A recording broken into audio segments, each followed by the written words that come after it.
What's up YouTube? This is A.R.M, and this is my top 10 favorite Marvel Comics characters of all times. This is an old video I made back in 2008. I'm going to remix it a bit with this intro and some other additional features, but it's pretty much still the same 10 characters I really like. As for some of the wild card picks toward the end, a bit of an update. I probably would add Crossbones, Crusader, characters like that, Taskmaster, a few other cool Marvel characters I just discovered in the past 5 years. So I may do an actual update video sometime in the future, and then I'll finally do my top 10 DC favorite characters video in the future as well. So yeah, like I said, this is an old video, so some of the character explanations might be a little dated within 4 years. Not too old, but it's still a good video. I want to share it on this channel right here. Don't forget to rate, comment, subscribe, and please, as you watch this, just post your top 10 favorite characters down in the comments below. Share your top 10 favorite Marvel characters as well, and check out my next video. Peace.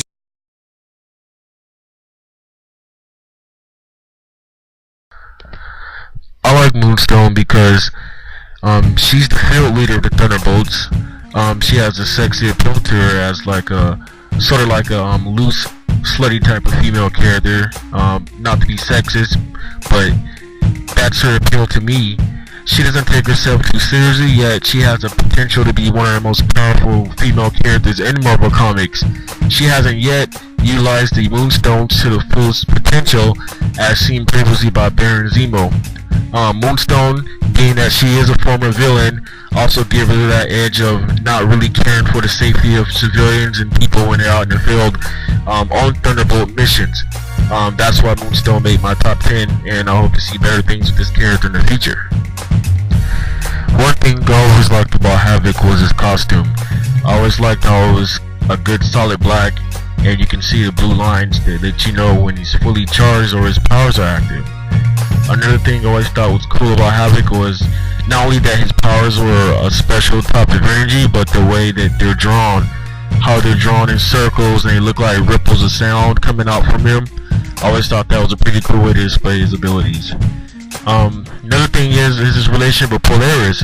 It always mirrored Cyclops' relationship with Jean Grey, so it almost made Havok just like Cyclops in a way, but a little bit different, because Polaris and Jean Grey are two different characters, yet they look similar and they play the damsel in distress, but yet they're very powerful female characters in Marvel as well. The thing I like about Cable is he's a mutant with a lot of psychic abilities, yet he rarely uses his powers. He mostly utilizes his guns and his technology and his time traveling devices. I think I first started admiring Cable back in the early 90s through the old X-Men cartoon. I think that's when a lot of people started realizing that Cable was a character to be reckoned with. I like the recent series that was released about Cable with him protecting a baby from the Messiah complex. They have some funny scenes in the series where he's trying to get food for the baby and milk and try to protect the little baby. And for such a powerful, dangerous character to show a fatherly side, I think it's in contrast to what he's really capable of. Also, Cable's personality has always been that of a serious person, so that's why Cable made my top. Daredevil, being a blind superhero, I always thought it gave him a sense of mystery, as well as a lot of room for the most interesting stories, as far as villains getting over on him, and whether the fact that he has a radar sense can easily be incapacitated through loud noises. For me, he's sort of a Batman-like character because he scales the cities. He mostly does it at night. He doesn't handle too many of the higher level supervillains. He takes care of more of the mobsters, the gangsters, the thugs. And I just think he's a well-rounded, down-to-earth character that people can relate to when he's not in costume. Elektra has always represented the sexy femme fatale character, the woman that you don't want to cross because she will kill you.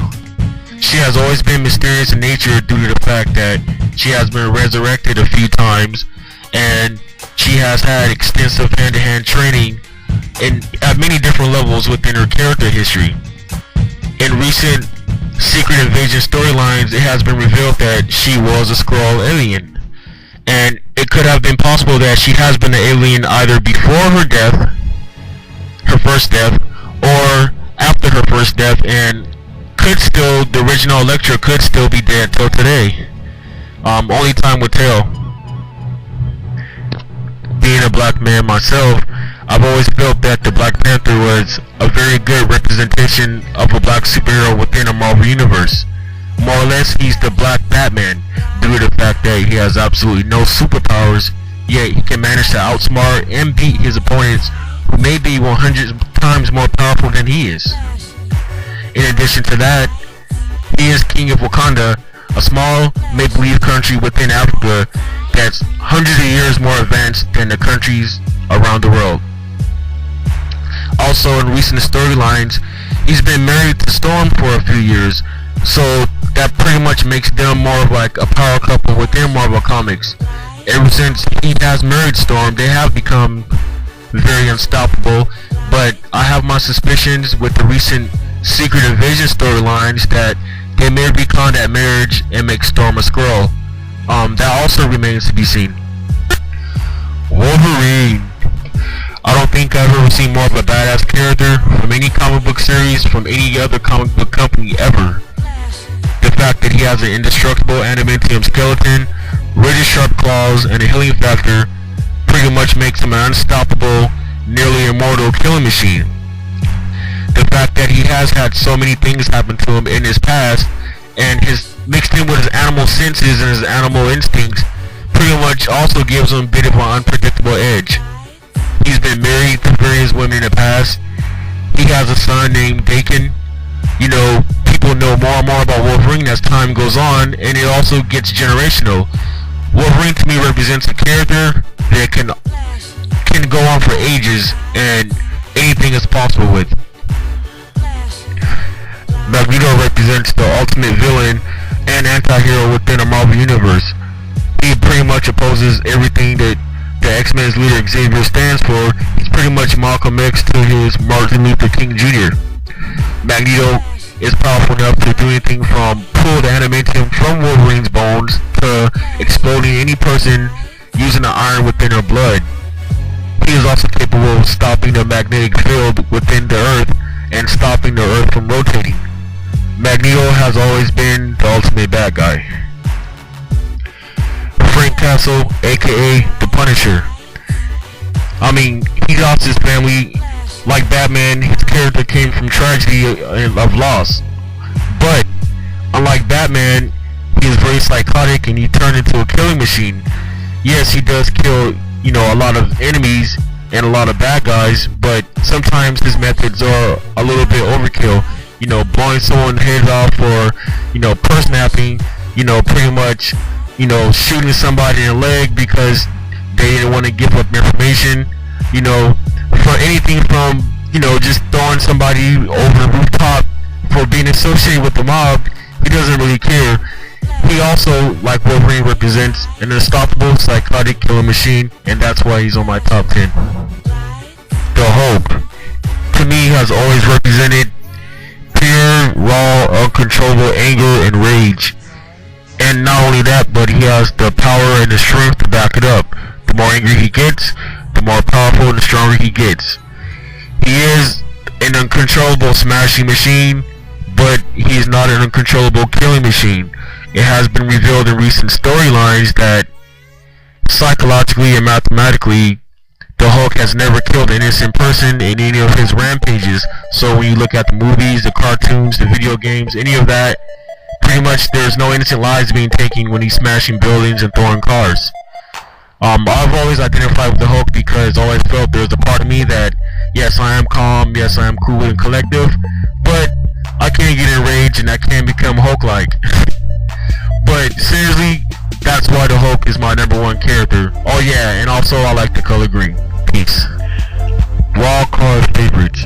I'm just gonna name these off randomly. You know, of course, Doctor Doom, badass villain.